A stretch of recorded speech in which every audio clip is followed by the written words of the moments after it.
Love national parks. I'd never been to Joshua Tree before. We were exiting the park and came across a young man who had been bitten by a rattlesnake in the park. This is rattlesnake season in Joshua Tree, and we rendered aid to get him kind of calmed down, kind of told him what not to do so he didn't make any critical mistakes, and then off to the emergency department to get anti-venom. So for someone that is around a rattlesnake, because it could be snake season in a lot of places as we hit the first day of summer, I mean, what were some of the keys? What were some of the things that you were noticing right away, and what was your advice to him? Yeah, he was very panicky. So the first thing is don't panic. You have a lot of time to actually get anti-venom. It's most effective if given in the first 4 hours. The ER was about 25 minutes away from where we were sitting, so I said, there's plenty of time to get to the emergency department. He didn't have any life-threatening reaction, so it was more about getting him to calm down, and then telling him not to try to put a tourniquet on, don't try to suck the venom out, some things that people try to do that would actually be counterproductive and could make it a worse outcome. And then making sure you take off watches and rings because of the swelling. You don't want it to constrict blood flow to the arm, which is where he was bit. So that some common sense maneuvers so you don't create more damage. Keep the arm lower than the heart. Just a couple basic concepts, and then off to the emergency department. So how did he know he was, did he see it in front of him? What was the circumstances of him being bitten, do you know? We got bits and pieces of the story. He actually just came across the rattlesnake. He thought it was a juvenile, a smaller snake.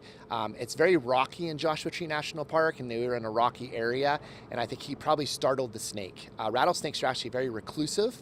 They typically they're not hunting humans. I'm sure the rattlesnake felt threatened based on where his hand was placed, and that's why it struck. All right, so you said you looked up some numbers about rattlesnakes and bites. Yeah. So I guess, well, I don't know if this was something that you've come across before in your practice or just in general. Yeah. So give us, what did you find out? Yeah, so there's about 8,000 rattlesnake bites per year in the United States. Southern California has 8 species of rattlesnake. Back home in Pennsylvania, we have the eastern timber rattlesnakes. We do have a rattlesnake in Pennsylvania. Again, they typically don't harm people. In fact, a third of their bites are actually non-venomous. They just bite without actually creating any venomous reaction. So they're actually not a common wilderness encounter, but certainly if you were to encounter a rattlesnake, you want to be very precautious around them, back off if you were to get bit. Again, just some of the principles we talked about earlier, especially don't panic. What was what did the guy say to you? I mean, he had to have been like, it's my unlucky day, but then my lucky day, because the Hershey Bears team physician happened to be in Joshua Tree. Yeah, he was very appreciative. I think they calmed down. I especially stressed the point to drive safely to the emergency department. You don't need to speed or take any risks on the highway. Just glad that the outcome was positive for him, and hopefully, he'll enjoy hiking for many more years of his life and not be intimidated to get back out there. About how old was he? Early 20s, I would say. Early 20s, yeah. Okay.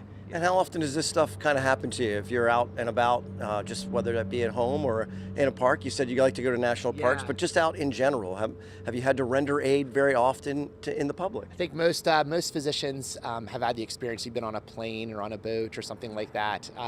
It's happened to me on vacation multiple times where we've been in a situation where someone needs a physician, and so it's always nice to be able to offer advice or actually help somebody in need. And so it's not something we plan for, but certainly something we're prepared for if it were to happen. So what you're telling me is you have heard, is anyone here a doctor? I have definitely heard that, yes.